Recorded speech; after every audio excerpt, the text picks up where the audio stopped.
बच्चों अब हम हाइड्रोकार्बन चैप्टर में से एल्काइंस की केमिकल प्रॉपर्टीज़ के बारे में पढ़ेंगे डिटेल में।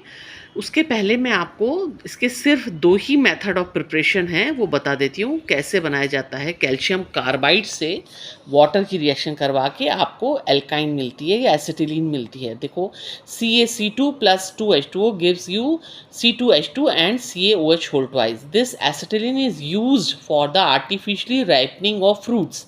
आपने देखा होगा ना वेजिटेबल वेंडर्स क्या करते हैं, एक पाउडर लगाते हैं केले के ऊपर और फिर उसमें पानी का छिड़काव कर देते हैं तो उससे एसिटिलीन गैस बनती है और ये फलों को आर्टिफिशियली पकाने के काम में आती है। तो this is one of the method of preparation जिसको प्रैक्टिकली किस तरह से लोग यूज़ कर रहे हैं। दूसरा है विसिनल डाइहैलाइड से। ये विसिनल डाइहैलाइड है ना। विसिनल डाइहैलाइड पे आसपास के दो एडजेसेंट कार्बन के ऊपर हैलाइड ग्रुप जुड़ा होता है, उसकी एल्कोहलिक पोटाश के रिएक्शन कराते हैं KOH के साथ तो HBr अलग हो जाएगा और फिर उसके बाद सोडामाइड से रिएक्शन कराओगे तो दूसरा वाला HBr भी दोनों कार्बन में से निकल के और आपको इथाइन दे देगा। तो these are the only two methods for preparation of alkynes. Now we'll read about the chemical properties. One of the most important या different chemical property of alkyne is showing acidic nature. आपने ethene की chemical properties पढ़ी, alkanes की पढ़ी, आपने कभी किसी का acidic nature नहीं पढ़ा। लेकिन alkynes में जो एक ट्रिपल बॉन्ड के साथ जो कार्बन है उससे जुड़ा हुआ H उसकी निकलने की टेंडेंसी होती है। मतलब हाइड्रोजन H+ आयन को निकालने की टेंडेंसी को हम क्या बोलते हैं, एसिडिक कैरेक्टर। तो ऐसा सिर्फ एल्काइन में ही क्यों हो रहा है, क्योंकि इसमें sp हाइब्रिडाइजेशन है ना। और sp हाइब्रिडाइजेशन में इलेक्ट्रोनेगेटिविटी ज़्यादा होती है, उसके कारण वो H+ आयन उसको छोड़ के जाने की टेंडेंसी रखता है। इसीलिए एल्काइंस जो हैं they show acidic nature as naturally which you expect them they give you addition reaction. क्यों? क्योंकि ट्रिपल बॉन्ड है, it can be converted into double bond and finally into the single bond. तो they can add the reagents to their triple bond, breaking it into single bond they give the addition reaction and polymerization reaction also। आपने देखा है ना पॉलीएसिटिलीन पॉलीइथाइन, ये polythene की तरह ही एक heavy molecular weight वाला पॉलीथीन होता है। First of all, we'll study about the acidic character of alkynes. Sodium metal and sodamide ये क्या है, बहुत स्ट्रॉन्ग बेसिस हैं, है ना। इलेक्ट्रॉन को देने की टेंडेंसी है ना इनकी। They react with ethyne to form sodium acetylide with the liberation. इसको सोडियम इथाइड भी बोलते हैं बच्चों, है ना, sodium ethynide. Liberation of dihydrogen gas. These reactions have not been observed in case of ethene and ethane, thus indicating that ethine is acidic in nature in comparison to ethene and ethane. Why is it so? Has it something to do with the structures and hybridization? Yes, of course. You have read that hydrogen atoms in ethine are attached to the sp hybridized carbon atoms, whereas they are attached to sp2 hybridized carbon atoms in ethene and sp3 hybridized carbon in ethane due to the maximum percentage of s character। 50% s character है। क्यों? क्योंकि sp है ना, तो p 50% s 50%, total हो गया 100%। तो the sp hybridized orbital of carbon atoms in ethyne molecule have highest electronegativity। जितना s bond character होगा उतना ही electronegativity ज़्यादा होगी, इसीलिए they attract the shared pair of electron from CH bond to ethyne. कितना बहुत ग्रेटर एक्सटेंट तक ये अपना शेयर्ड पेयर जो इलेक्ट्रॉन है उसको अपनी तरफ अट्रैक्ट कर लेता है ये वाला कार्बन जो sp हाइब्रिडाइज्ड है और हाइड्रोजन को निकाल फेंकता है to the greater extent than that of sp2 hybridised orbital of carbon in ethene and sp3 hybridised orbital of carbon in ethane. Thus, in ethine, hydrogen atoms can be liberated as protons more easily as compared to ethene and ethine. Hence, hydrogen atoms of ethine attached to triply bond carbon atoms are acidic in nature. बच्चों बाकी सारे जो hydrogen atoms है ना carbon के साथ जुड़े हुए वो एसिडिक नहीं है, सिर्फ ट्रिपल बॉन्ड के साथ ही जो कार्बन है उसमें जो हाइड्रोजन जुड़ा हुआ है वही एसिडिक है नेचर में। You may note that the hydrogen atom attach to the triply bond carbon are acidic but not all the hydrogen atoms of alkynes.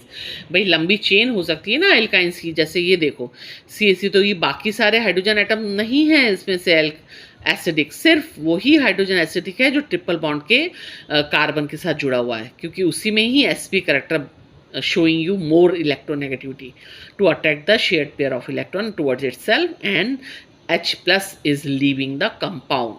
Okay, so first of all we'll study ethyne plus sodium gives you monosodium ethenide. एक hydrogen replace कर दिया sodium ने, okay, और attach हो गया carbon के साथ। बहुत इलेक्ट्रोपॉजिटिव मेटल है, आराम से हाइड्रोजन को रिलीव कर दिया, रिप्लेस कर दिया। दूसरी रिएक्शन वापस से होगी और दूसरा वाला हाइड्रोजन वो भी एसिडिक है नेचर में, वो भी कंपाउंड को छोड़ देगा और आपके पास मिल जाएगा डाई सोडियम इथाइनाइड, है ना। तो ये हैं आपके showing acidic character of ethyne. अब इसी तरह से प्रोपाइन है आपके पास, है ना। प्रोपाइन का भी आपके पास एक हाइड्रोजन है जो शो कर सकता है एसिडिक कैरेक्टर, वो उस कंपाउंड को छोड़ देगा और आपको मिल जाएगा सोडियम प्रोपिनाइड। ये किसकी प्रेजेंस में हो रहा है? ये हो रहा है सोडियम सोडामाइड की, सोडामाइड बोलते हैं इसको। उसकी प्रेजेंस में आपको एसिडिक नेचर देखने को मिल रहा है इथाइन का, क्योंकि उसका H प्लस आयन जो रिप्लेस हो गया by sodium plus ion. These reactions are not shown by alkenes and alkanes, hence used for the distinction between alkyne alkenes and alkenes. What about the above reaction with but 1-ine and but 2-ine? बच्चों but 1-ine और but 2-ine का अगर आपको नहीं याद आ रहा है तो देखो ये लास्ट वाला जो ये स्ट्रक्चर है ये है but 2-ine। इसमें हाइड्रोजन है ही कहाँ कि ये एसिडिक कैरेक्टर शो करेगा, है ना। हाइड्रोजन तो ट्रिपल बॉन्ड के अक्रॉस तो जुड़ा हुआ ही नहीं है, सिर्फ जो मिथाइल ग्रुप है उनके पास ही हाइड्रोजन ग्रुप है, तो इसकी बहुत कम टेंडेंसी है ऐसा कुछ हाइड्रोजन रिमूव करने की। Alkane alkene and alkynes follow the following trend in their acidic behaviour naturally. Ethynes जो है वो एल्काइन सबसे मेजर हैं एसिडिक कैरेक्टर शो करने में, उससे कम एल्कीन्स हैं, फिर सबसे कम एल्केन्स हैं due to the presence of sp bond in alkyne group. इसी तरह से ये आपको बता रहा है कि इथाइन में ज़्यादा टेंडेंसी है as compare to propyne. Propyne में ज़्यादा टेंडेंसी है, बहुत ज़्यादा, एज़ कम्पेयर टू ब्यूटाइन, क्योंकि वही कि ट्रिपल बॉन्ड के अक्रॉस 2 हाइड्रोजन एटम है जो एसिडिक कैरेक्टर शो करेंगे इथाइन में। अब दूसरा कैटेगरी है रिएक्शन का जो हमारी एल्काइंस शो करती हैं, वो है एडिशन रिएक्शन। नेचुरली जो ट्रिपल बॉन्ड है वो फाइनली कन्वर्ट हो जाएगा सिंगल बॉन्ड में या डबल बॉन्ड में इंटरमीडिएट के फॉर्म में, और आपको आने वाली स्पीशीज जो है वो ऐड हो जाएंगी। Okay, alkynes contain a triple bond so they add up 2 molecules of dihydrogen. कौन कौन ऐड हो सकता है? दोनों तरफ हाइड्रोजन ऐड हो सकती है, हैलोजन ऐड हो सकते हैं, हाइड्रोजन हैलाइड ऐड हो सकते हैं, और हाइड्रोजन हैलाइड फिर वही मार्कोनिकॉव के रूल का फॉलोइंग करेंगे। Formation of addition product takes place according to the following step. इस तरह से एक एल्काइन का मॉलिक्यूल है और ये जो है HZ है ना, इसमें Z क्या है? एक इलेक्ट्रोनेगेटिव स्पीशीज़ है जो H के साथ जुड़ी हुई है। ये बॉन्ड ब्रेक हुआ, आप ऐसे इथाइन ने H प्लस आयन निकाल दिया और ये बॉन्ड ब्रेक होने के बाद आपको ये जो विनाइलिक कैटायन मिलेगा। इस तरह का कैटायन को बोलते हैं विनाइलिक कैटायन, जो कि डबल बॉन्ड से जुड़ा होता है दूसरे कार्बन के साथ। इस पे ये जो न्यूक्लियोफाइल है ये आके अटैक करेगा और फिर ये एडिशन रिएक्शन देगा। और अच्छे से जब आप एग्जांपल दोगे तो आपको समझ में आएंगे। The addition product form depends upon the stability of vinylic cation. Addition in unsymmetric alkynes takes place according to Markovnikov rule. Majority of the reaction of alkynes are the example of electrophilic addition reactions. A few addition reactions are given below. Addition of dihydrogen, देखो ये ethyne है और H2 की reaction आपको पता ही है हमेशा कब होती है। प्लैटिनम, पैलेडियम या निकल जो है ये कैटलिस्ट का काम करते हैं, हाइड्रोजन को एड्जॉर्ब कर लेते हैं अपनी सरफेस के ऊपर, और हमको बहुत इजीली जो हाइड्रोजनेशन हो जाता है। इंटरमीडिएट मिलेगी एल्कीन और फाइनली आपको एल्केन मिल जाएगी, या इथाइन से शुरू करोगे तो आपको इथीन मिल जाएगा प्रोडक्ट, है ना, बाय हाइड्रोजनेशन। प्रोपाइन का शुरू करेंगे तो हमको लास्ट में प्रोपेन मिल जाएगी। इंटरमीडिएट प्रोपीन मिलेगा लेकिन वो आपको मिलता नहीं है ना, वो सिर्फ इंटरमीडिएट रहता है, फाइनली आपको प्रोपेन मिल जाती है।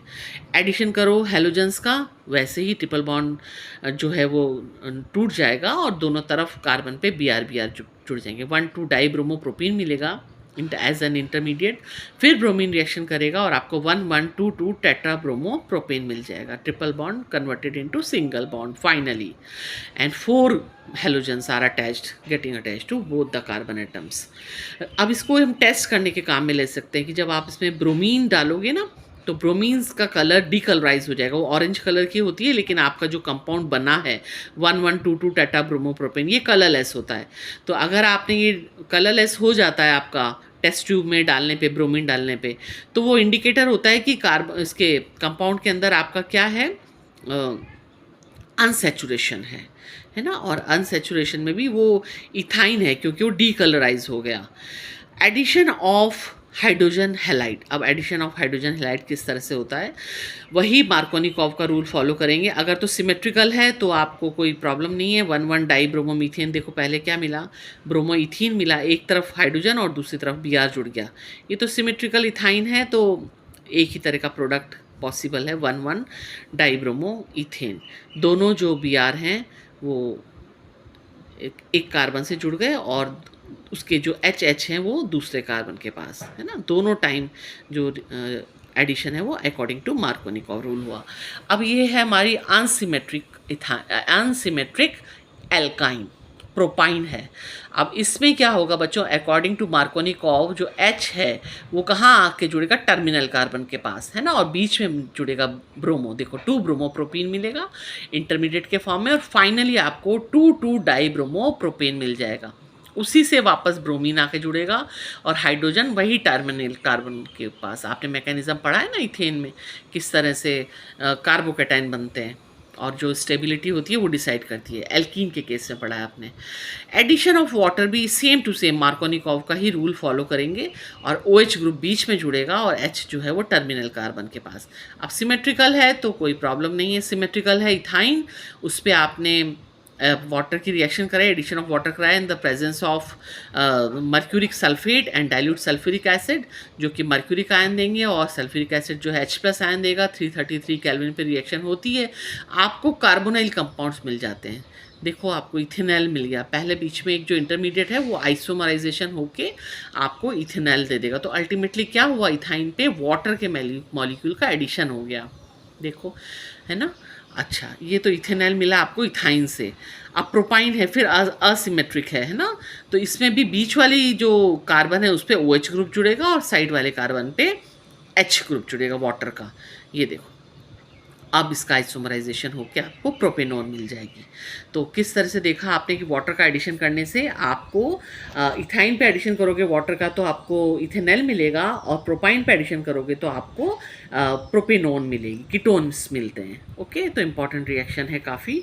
अब है last reaction of alkynes, polymerisation reaction. दो तरह से पॉलीमराइजेशन हो सकता है, एक तो लीनियर पॉलीमराइजेशन हो, मतलब एक के बाद एक के जुड़ते जाएं, एडिशन होता जाए इनका monomer units of alkynes and they will give you poly alkynes. तो ये कहाँ काम आते हैं, देखो under suitable conditions linear polymerisation of ethyne takes place to produce polyacetylene और polyethyne which is a high molecular weight polythene containing repeating units of, यही alkyne group की रिपीटिंग यूनिट्स हैं, बस वो जो ट्रिपल बॉन्ड था ना वो डबल बॉन्ड में चेंज हो जाएगा, देखो इस तरह से, और ये जुड़ती चली जाएंगी, है ना। तो ये हायर वेट पॉलीथीन है पॉलीथीन मतलब प्लास्टिक की, काइंड ऑफ प्लास्टिक ही है। Under special conditions this polymer conducts electricity, ये इसकी एक स्पेशल प्रॉपर्टी है, it can conduct electricity, so it can be used in the thin form of polyacetylene can be used as electrodes in batteries. These films are good conductors, lighter and cheaper than the metal conductors. This is their use of polyacetylene. हाँ, linear polymer जो है ना ethyne का, उसका use है ये कैसा, as a electrode. क्यों, क्योंकि गुड कंडक्टर ऑफ इलेक्ट्रिसिटी है। ओके, और लाइटर भी है और चीपर भी है। तो मेटल यूज़ करने के बजाय आप क्या यूज़ कर लेंगे, पॉलीएसिटिलाइन एज इलेक्ट्रोड्स। फिर है बच्चों वेरी इंपॉर्टेंट साइक्लिक पॉलीमराइजेशन। इसमें जो इथाइन है, अगर उसको आप रेड हॉट आयरन ट्यूब से, बहुत हाई टेम्परेचर है 873 केल्विन, उसके ऊपर पास करेंगे तो आपको साइक्लिक पॉलीमराइजेशन के बाद आपको बेंजीन मिल जाएगी। और पर इसके लिए आपको कैसे रिएक्शन दिखानी है कि 3 molecules of ethyne polymerise to give 1 molecule of benzene. और तो देखा आपने एलिफेटिक हाइड्रोकार्बन को आपने चेंज कर लिया एरोमेटिक हाइड्रोकार्बन में। The 3 molecules polymerise to form benzene which is the starting molecule for the preparation of derivatives of benzene, dyes, drugs, large number of other organic compounds. तो this is very important. जहाँ पे आपने ethyne से start करके आपने benzene बना लिया, और बेंजीन के डेरिवेटिव्स, डाइज, जितने भी इसके यूज़ होते हैं बेंजीन के डेरिवेटिव्स के, वो सब बनाने में आप इथाइन को यूज़ कर सकते हैं एज अ स्टार्टिंग मटीरियल। देखो किस तरह से 3 मॉलिक्यूल हैं इथाइन के, रेड हॉट आयरन ट्यूब में they are converted into benzene. ये एक एग्जाम्पल ऐसा ही है जिसमें आप बेंजीन बनाते हो, पर इसमें स्टार्टिंग मटेरियल आपका इथेनोइक एसिड है। इथेनोइक एसिड से स्टार्ट करके आप कैसे उसको एल्केन में चेंज करते हो, देखो मीथेन में चेंज किया, फिर आपने उसका क्लोरीनेशन किया, फिर आपने उसको 1 नंबर कार्बन बढ़ाया उसके अंदर, है ना, C2H6 बन गया क्योंकि आपने एल्काइल हैलाइड में चेंज किया उसको। फिर वुड्स रिएक्शन करा दी, वुड्स रिएक्शन कराते ही उसका नंबर डबल हो गया कार्बन का। फिर उसको क्लोरीनेशन किया, फिर अल्कोहलिक पोटेश से रिएक्शन कराया तो आपको एल्कीन मिल गई।